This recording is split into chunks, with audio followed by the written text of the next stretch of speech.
قدرمن لیدونکو ستړي مه شئ. ولسمشر غني یو ځل بیا ټینګار کړی چې واک به د خلکو د ارادې سره سم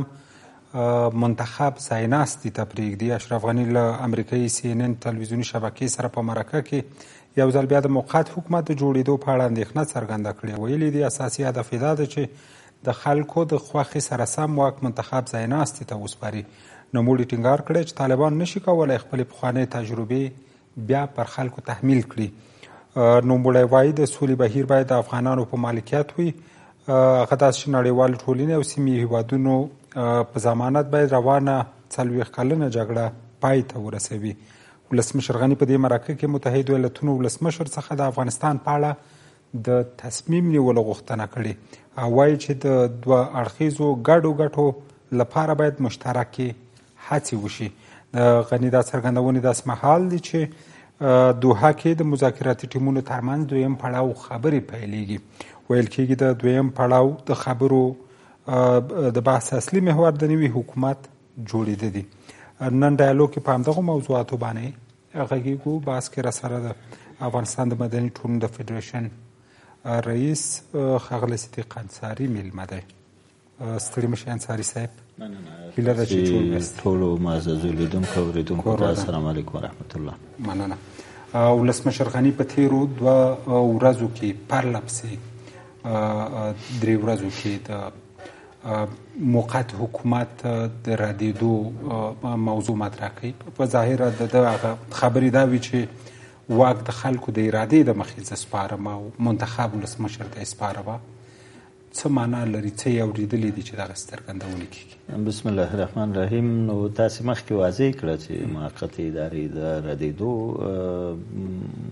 په فکر د بحث کوي. خو موږ او تاسو که د افغانستان د جګړې او سولې حالت او وضعیت وګورو، نن د افغانستان خویندو میندو او ټولو بچیو ته د سولې یو څه امیدونه را پیدا شوي او د افغانستان د خلکو د سر عزت، شرف او ازادیو او نوامیسو په بیه د افغانستان د خلکو د یو څاڅکي وینې په بیه دا ټول ارګ او د هغې دار و دستن ارزي. موږ فکر کوو په هر هغه څه چې د افغانستان دغه 43 کلنه تپل شوې غمیزه چې د راتلونکي ثور په 44 کال ته داخلیږي،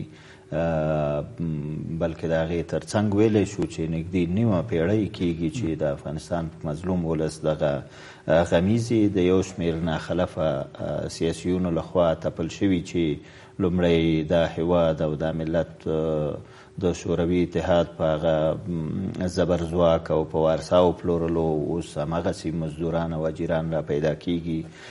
د امریکې د متحده ایالاتو او نورو نړیوالو ښکرورو زبېښاکګرو سره شومې معاملې کوي، که هغه د برېټانیې استعماري او استثماري قوتونه دي، که د ملکې قصر دی، که د امریکې متحده ایالات او CIA ده، که د سیمې استخباراتي کړۍ او ادارې دي، که د ISI ده، او که د پاسدارانو سپاه په نوم څوک دي، او که نور دي. دا شومې معاملې ټولې د افغانستان د خلکو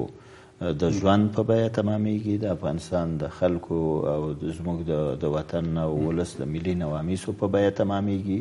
زموږ د خلکو د عقایدو او افکارو په بیه تمامیږي. او هیڅکله د افغانستان هیڅ بچي ته څه چې راتلونکو نسلونو ته به هم دغه تپل شوي ناورینونه د تحمل وړ نه وي او د زغم وړ نه دي. نور د افغانستان خلک دا توان او طاق نه لري چې تر ابده دي د اشرف غني غوندې یا د نورو د اسلافو په څیر دی او د کرسۍ او د بیبي ګل او د امرالله صالح او د فلاني او بستاني د کرسۍ دپاره قربانۍ ورکړي او یا د فضلي په څیر یو چا د فحشا او رضالتونو دپاره، د چا د غلاو او د فسادونو دپاره، لکه د اجمل څه نومیږي یو ټامي چې د افغانستان په خزانه او د افغانستان بانک باندې د اجمل احمدي په نوم د بل ځای نه راوستی او تپلی دی. موږ فکر کوو چې کاشکې تا د جمهوریت مفهوم درک کولی شوې، کاشکې تا د خلکو د رایو ارزښت درک کولی شوې، کاشکې تا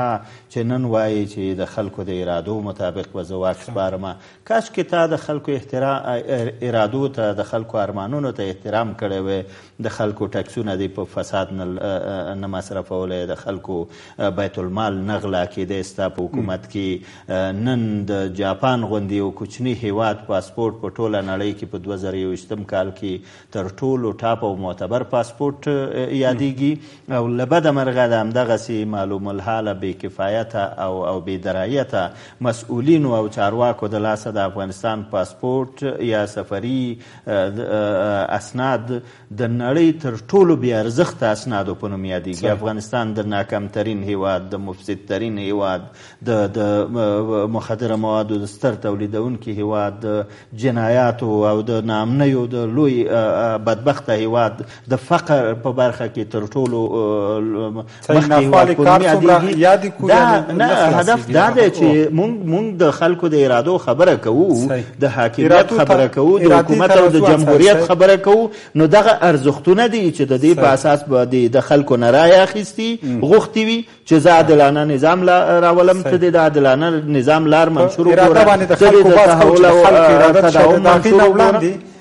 د موقت حکومت بحث یا د عبوري حکومت بحث اوس ګرچې ویل کېږي چې دویم پړاو خبرو کې به ډېر تمرکز په همدغه شیانو باندې وي، رسما نه ده یاده شوې تر اوسه، نه امریکا یاده کړې، نه طالبانو. صحیح دی، په مطبوعاتي بحثونو کې مطرح کېږي، ګونګوسي هم دا دي چې بحث بې روان دی. فکر نه کوئ چې د ولسمشر دغه څرګندونې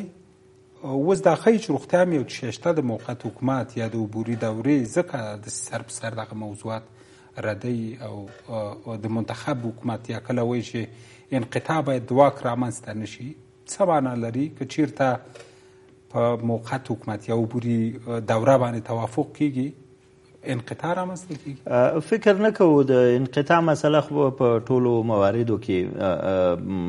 د بحث لاندې وي او هیڅکله به داسې یو حالت نه راځي مګر دا چې دوی میدان پرېږدي، وتښتي او یا جنګ جګړې دومره شدت پیدا کړي چې هیڅوک یې مهار کولی ونه شي، لکه د نجیب دوره، لکه د ترکي او د امین حالت چې په هغوی باندې راغی. تاسو ګورئ چې د ده نه مخکې په همدې ارګ کې د سره انقلاب په نوم د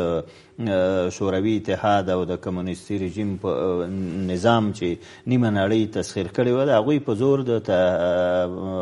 نور محمد ترکی په نوم یو څوک راغی او دغه ارګ او وطن د نیولو غږونه یې پورته کړه، خو هم لیدل چې خپل وفادار شاګرد یې راپورته شو او هغه یې داسې ووژلو چې پته یې ونه لګېده چې د هغه ساعت څنګه ووته او په کومه لار ووته. د هغې نه وروسته د هغه وفادار شاګرد چې حفیظ الله نوم امین او کلاین نومېدو، چې نیم پروفیسران او علمي او فرهنګي شخصیتونه یې زموږ په پولیګونونو کې په شهادت ورسول او د ضد انقلاب په نوم به هزاره او شیعه د خمیني په نوم وژلو او سني مسلمان به د اخواني او د بل او بل په نوم وژلو، د افغان ملتي په نوم به وژلو او په نورو نومونو. داسې ولیدل چې هغه سل ورځې حکومت هم ونه کړی شو. د هغې نه وروسته د ببرک حالت وګورئ، د هغې نه وروسته د نجیب حالت وګورئ، د هغې نه وروسته د رباني د واکمنۍ حالت وګورئ، د هغې نه وروسته د ملا محمد عمر د واکمنۍ حالت وګورئ چې څه شو، او ورپسې د کرزي وضعیت چې په جنګ جګړو باندې ټول وطن په وینو سور شو. دغسې د په حکومت کې موږ وایو چې بهترینه لاره باید ولټول شي چې په هغې کې هم د ده او هم د مقابل لوري د مشره او د ملګرو او د دوی د ملګرو او هم د افغانستان د خلکو عزت، شرف او نوامیس، ازادي او خپلواکي، زموږ بقا، زموږ فلاح، زموږ پرمختګونه په هغې کې تضمین شي او تضمین کړی شي. دا باید په دې باندې تعبیر او تفسیر نشي چې که ډاکټر اشرف غني د واک په ګدۍ ناست نو دلته جمهوریت دی او که دی نه نو جمهوریت نشته، یا جمهوریت دومره به ارزښته شوی چې د هغې دپاره د په 4 کالو کې ستا ته په خپله اعتراف کې چې 45,000 امنیتي ځواکونه وژل شوي دي. د امریکې پمپیو وایي چې په تیر یوه کال کې 2020 کې یو امریکایي عسکر هم نه دی وژل شوی دی. نو دلته بالکل دغه د بعض په موقت حکومت باندې د خلیلزاد د روسي سفر نه وروسته 2 ځله دغه موضوع مطرح شوي او خلیلزاد سره ولسمشر غني راپورونه دار چې ویم نه کتل راغی کابل کې نور خواو نور سیاسي شخصیتونو سره د حکومت درننه هم د بهرنیو چارو وزیر سره ملي امنیت شورا سلاکار سره دوی سره ولید اما ولسمشر غني ور سره ونه لیدل. فکر کوي همدغه یو فکر امریکا سره هم دی چې اوس ورنه ولسمشر ناراضه دی او سر دغه موضوع څنګه دی وایي د خوار ملا په اذان څوک روژه نه ماتوي. ستاسو به یادېږي چې کلونه کېږي چې د سولې بحث او خبرې راځي. حتی د دوی د تیر د ملي وحشت حکومت کې موږ او تاسو په دې ډېر بحثونه کړي وو چې که موږ سولې ته ځو نو پرته د موقتې ادارې، پرته د یو انتقالي حکومت، پرته د یو هر نوم چې ورکوئ، د سولې د حکومت په نوم، د مدني حکومت په نوم، د ولسي حکومت په نوم، د اسلامي دولت په نوم، هر شی چې نوم ورکوئ، خو دغه ګدۍ باندې چې څوک ناست دي نه طالب لوري دې ته حاضرېږي چې هغه راشي او د وزرو او د دوی د ښکرونو لاندې ژوند وکړي. دا بالکل ناممکنه ده. هغوی به زور وایي او نه دا ممکنه ده چې دا طرف ته لاړ شي د ملا هبت الله یا د هغه د ملګرو د جغلاندې دي د هغوی سره د اسلامي امارت مسله ومني او ممکن د هغه هیوادونه چې اوس دلته موجود دي یا د نړۍ نور هیوادونه د ملګرو ملتونو حتی په اسلامي کنفرانس کې ډیر هیوادونه داسې وي چې دغسې مطلق العنان حکومت یا حاکمیت د طالبانو چې په زور او په فشار راشي دا د نړۍ ومني، بیا به هماغسې جنجالونه او ستونزې وي، کورنۍ جګړې به وي، مسایل به وي. نو د دې موضوع او مسلې یوازینۍ حل لاره چې موږ او تاسو د سولې په طرف رهبري کولی شي، موږ د فلاح او بقا او پرمختګونو په لور رهبري کولی شي، موږ د پایدار امن او د پایدار او دایمي اوربند په طرف رهبري کولی شي او بیرته ورونه سره ورونه کولی شي، بیرته هغه مات کنډولي سره کوشیرولی شي او هغه مات زړونه بیرته سره کوشیر کولی شي. زه فکر کوم چې پرته د یوې درېیمګړې بې طرفه او باشرفه ادارې د ایجاد او راتګ نه چې هغه په څو مسایلو باندې کار وکړي. یو دا چې د سولې د هوکړې کم موادات چې دي د هغې د تطبیق لپاره کم څه ته چې موږ نظام وایو، نظام د اشرف غني حکومت ته ګورئ نه وایي، د نظام په تعریف باید پوه شو. فکر نه کوئ د ولس اراده هم همدغه زه خو نه د حکومت نماینده یم نه د طالب نماینده یم. زه د افغانستان د مدني ټولنې د ادرس نه، هغه ادرس چې ارزښتونو ته قایل دی، هغه ادرس چې موږ ته تر هر څه زموږ د ولس ژوند د عزت، شرف او ازادي اهمیت لري، تر هر څه موږ ته د دې وطن او د دې خاورې فلاح او بقا او پرمختګونه ارزښت لري. د دې ارزښتونو په رڼا کې موږ وایو چې نه دا طرف او نه هغه طرف کولی شي چې په زور دا سیستم ونیسي. یو دویمه دا ده چې که ویم نیسي، که دا پاتې شي هم جګړې به ادامه لري او که هغوی راشي حتی دا ارګ هم ونیسي، بیا به هم په دې وطن کې وینې تویږي، د طالب د میندو بچي به هم په دې وطن کې وژل کېږي او دې خواته به هم وژل کېږي. په دې اساس موږ وایو چې درېیمه لارې که دا ویل کېږي د موقتې ادارې فرمایش خو د عمران خان په نوم د دوی فیسبوکیان یا د ارګ هغه خیاطان چغې وایي چې دا د عمران خان پیشنهاد و، ښه دا د عمران خان موقته اداره چلیپه انتقالي ده. دا راپورونه چې دوی عمران خان ته ویلي د روسي سفر پر مهال چې چېرته یو نیم کال دپاره ولسمشر اشرف غني د موقتې ادارې مشر پاتې کېږي، نو بیا خبره دا ده که نه ګورئ که چېرته دا لال زما جیب ته راځي نو که په هره طریقه یې هر شی نومې هر شی بیا زما ګټه پکې بیا هېڅ مشکل نشته. که موقته اداره مې چې اشرف غني ورکړي د 6 میاشتو دپاره ولسمشر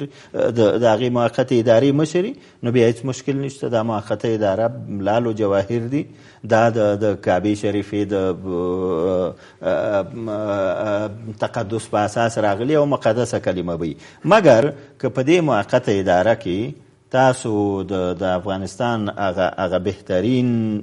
پاکترین او شفافترین سړی راولئ چې هغې په راس کې کینی او بهترینان راولئ. دا بیا د عمران خان خبره ده، دا بیا د آیسای خبره ده، دا بیا د پاکستان خبره ده. عمران خان څوک دی؟ آیسای څوک دی؟ ډیورنډ ور باندې چا وپلورلو، د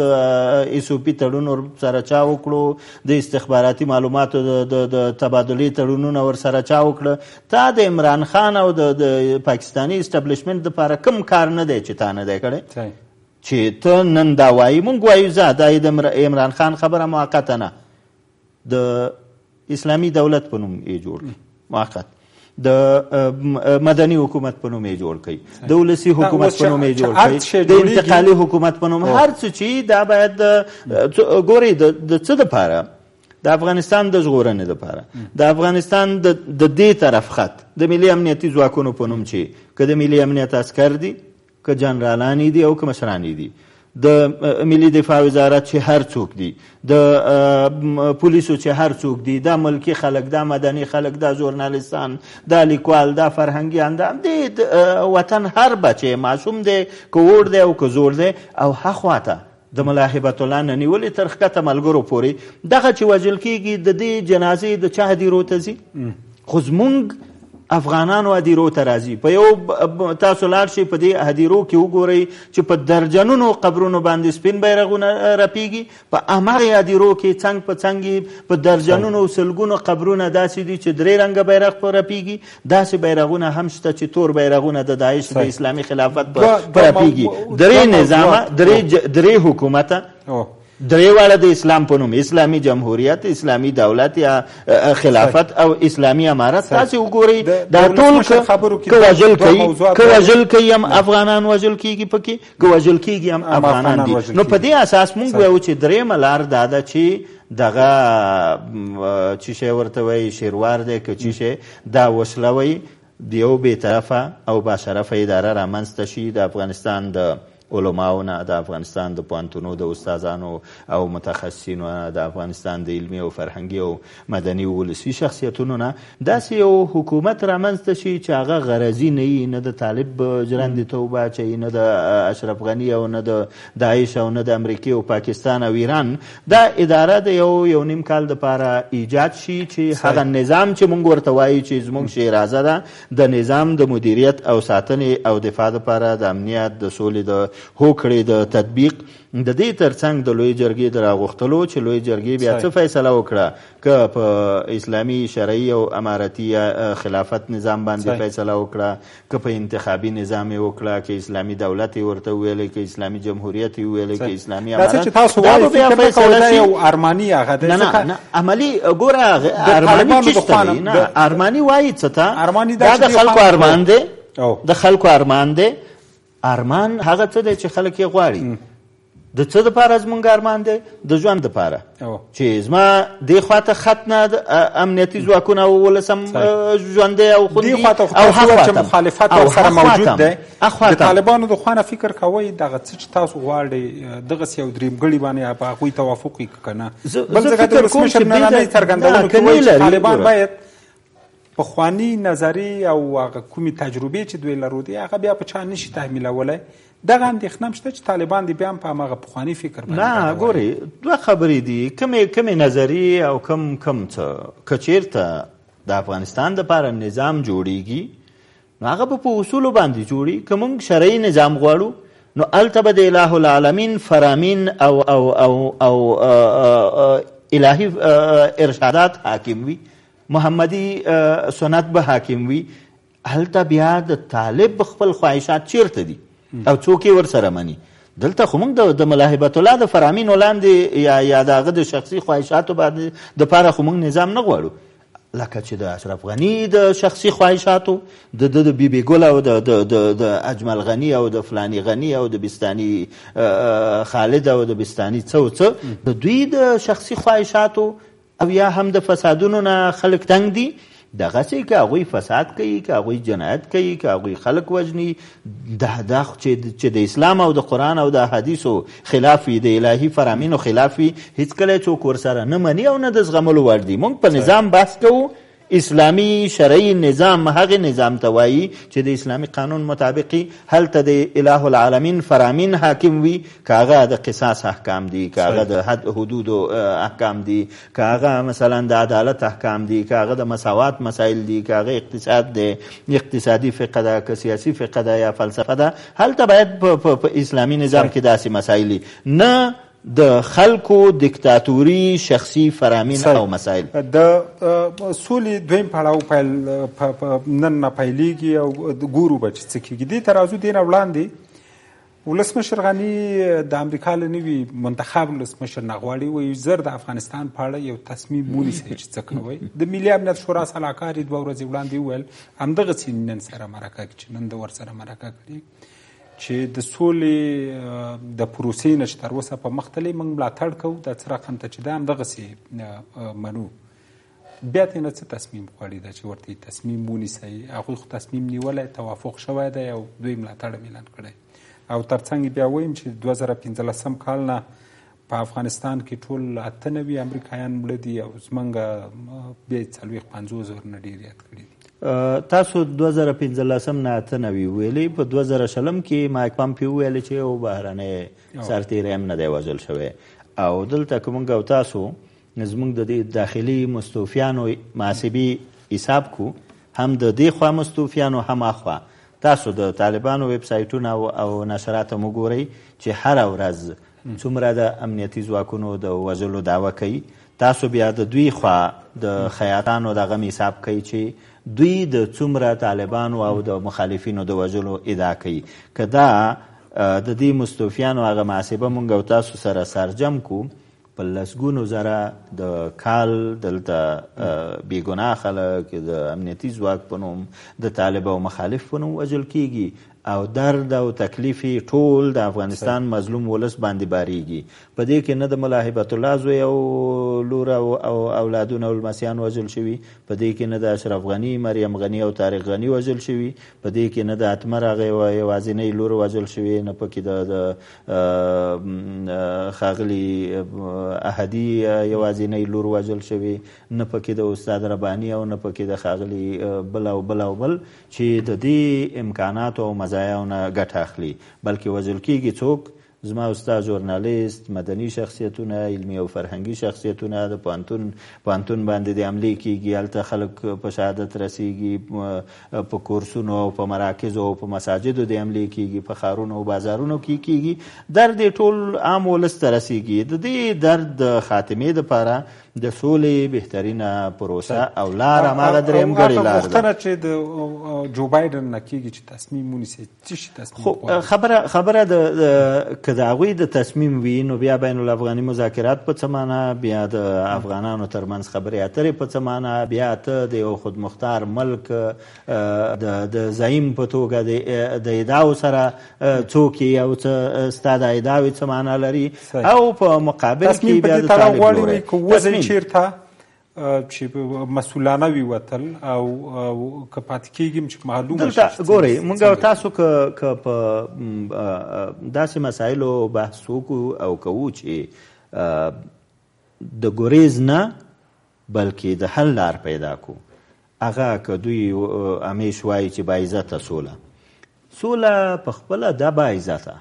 هیڅکله سولې ته موږ بې عزته څه نشو ویلی. لا یزال خدای جلاله شانه فرمایي چې بسم الله الرحمن الرحیم والصلح خیر. دوی باید زده کړي چې سوله خیر دی، خدای پاک ورته خیر ویلي، او علماء کرام خیر د ټولو ښېګڼو د مجموعي په نوم تعریفوي. یعنی په سوله کې عزت دی، په سوله کې ژوند دی، په سوله کې شرف دی، په سوله کې ازادي ده، پرمختګونه دي او ټولې مزایا د ژوند په سوله کې دي. برعکس په جګړه کې شر دی، جګړه په خپله شر دی، بې عزتي ده، وژل دي، تباهي ده، بربادي ده او ده. نو تاسو اوس وګورئ چې کوم آپشن د انسانانو او بشریت لپاره د خدای د لوري ښه دی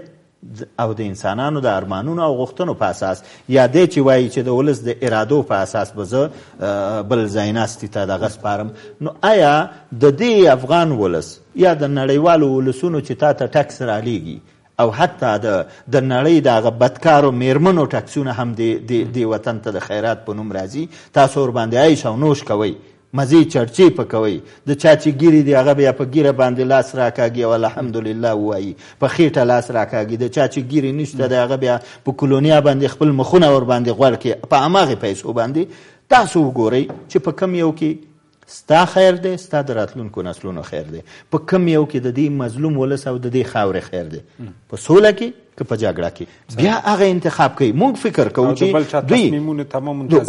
دلته دوی د خپلې مقطعي ګټې ګوري چې په جګړه کې د دوی خیر دی مګر دې ته نه ګوري چې سبا به ستا سرنوشت د حفیظ الامین سرنوشت وي ستا سرنوشت به د ترک او د نجیب سرنوشت وي ستا سرنوشت به د دې غوندې د نورو سرنوشت وي.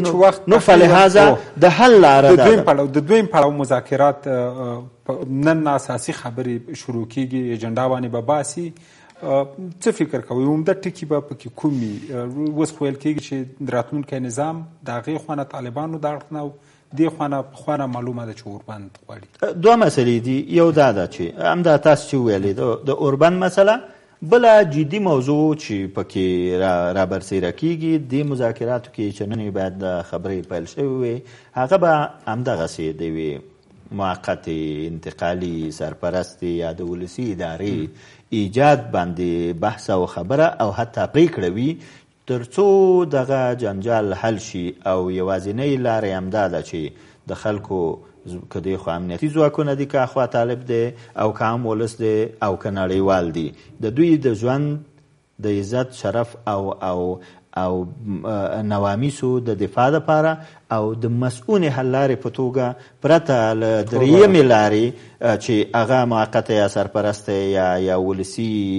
اداره یا حکومت رامنځته کول او واک هغې ته انتقالول دي بله نشته. ځکه نه طالب لکه مخکې مې چې ویلې حاضر دی چې د اشرف غني د جغ لاندې راشي او سر ورته ټیټ کړي او دی ولسمشر پاتې شي دا 4 کاله نور هم پوره کړي نه دوی حاضرېږي چې د طالب د امارت لاندې او نه نړیوال دی ته حاضرېږي. نو موږ فکر کوو چې که سوله کېږي نو حل لاره یې دغه ده او که سوله نه کېږي نو دومره پراخې ویني بله بده مرغه توی شي. تاسې وګورئ نن موږ او تاسو د ژمي په